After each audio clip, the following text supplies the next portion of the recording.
You always do this. You never listen. Right there in those two phrases, you heard two things that destroy positive communication and just fuel fights. One is an absolute. You always. You never. If you communicate that way, what ends up happening is the other person starts fighting about how often they have done it or have not done the thing that they did wrong, as opposed to just focusing on the fact that they did it. And now if they start saying, wait a second, I haven't done it that often, you get sarcastic like I talked about yesterday. Oh, so you want to meddle because you don't do it that often. Watch the absolutes. It just destroys so often our positive communication. And then watch the you statements. You always and you never. Because when someone comes up to you accusing you, you get on the defensive right away. But this is so often how we fight. And it's not godly communication.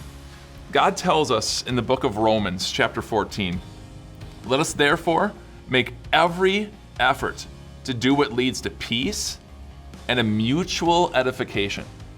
Every effort. That means you're responsible not only for what you say, but for how you say it. And when you use absolutes and when you use accusatory language of you did this, you're going to destroy that openness of that talk that you so want. You're not going to lead to mutual edification and blessing between the two. Now, you can use absolutes in a positive way. Jesus does that. He says, I will never leave you. I will never forsake you. And you can say to your loved one, I will never leave you. I will never hurt you. I want us to work. And then start talking. The best way that you can approach someone when there's hurt is me statements, I statements. I'm hurting. I need you.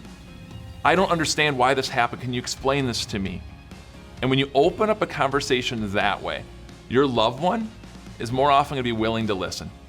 I hope that makes a difference for you as you approach your conversations, you approach the difficult relationships that we sometimes have, but approach them in love, making every effort to have peace. So the encouragements I just gave you to stop the you statements and the absolutes, they can make a big difference in your relationships with others and your communication with them. If that has changed for you and helped you, can you comment below to encourage others on how this will make a big difference in their life? And join me tomorrow as I wrap up this series on sticks and stones and talk on majoring on minors.